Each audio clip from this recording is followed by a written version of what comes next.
Hey, you want to hear a ghost story? A scary negative one this time.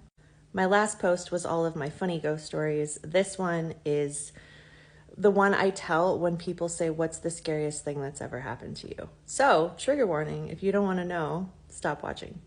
So when my tour company, Paranormal Salem, was a walking tour, we would end the tour in what used to be Salem's first firehouse. Now there's a brewery in this space. Before it was a restaurant that would close at 2 p.m. So when I'm down there with a group at, midnight, there was nobody in that restaurant. It had been closed since the afternoon, and all of the chairs and everything from the restaurant would have been like up on tables. I peek in before we go down. I tell people like, there's nobody in here. You can see for yourself before we go downstairs. So many times being down there, I could say, hey, if you're here, can you drag a chair across the floor above our heads? And it would happen all the time. The first time it happened, I was like, oh my God, that's the craziest thing ever. And after that, it just kind of became like, oh, that's what the ghosts do for me when I'm here, right? Okay, that's not the scary part though. Also, let me back up a little bit and say that anytime someone would come on my tour or the event that I currently do, this after hours ghost hunt that I host in October, if people ever come to my event and say, I feel something negative here, there's something negative here. I'm like, there's not, you brought it if there's something negative here.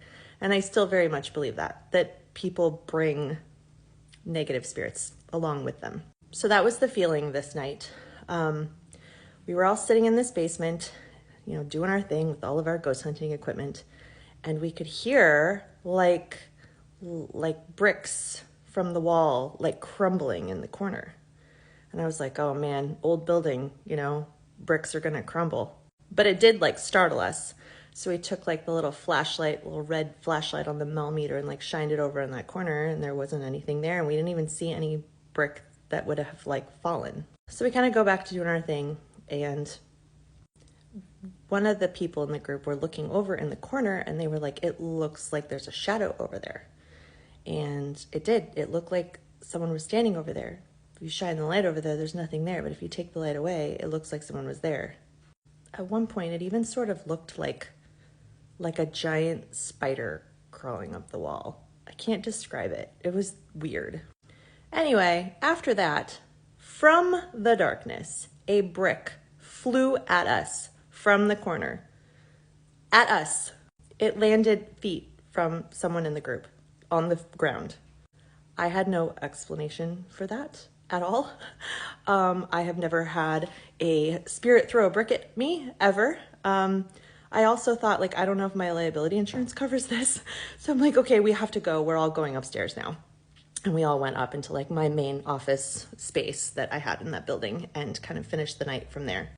We did a whole cleanse after that. I brought sage, I brought, sea salt. I did a whole ritual. I had some other witches come down and clear it all out, and we didn't have a problem anymore after that. But I wrote a book. My book is called Ghost Stories and Hippie Shit. And the very first chapter is called The Brick. And that's the summary of what happened in that first chapter. And a lot of people read my book and they're like, oh my God, your book is so scary. I don't want to read your book. But that's really the only scary thing in it.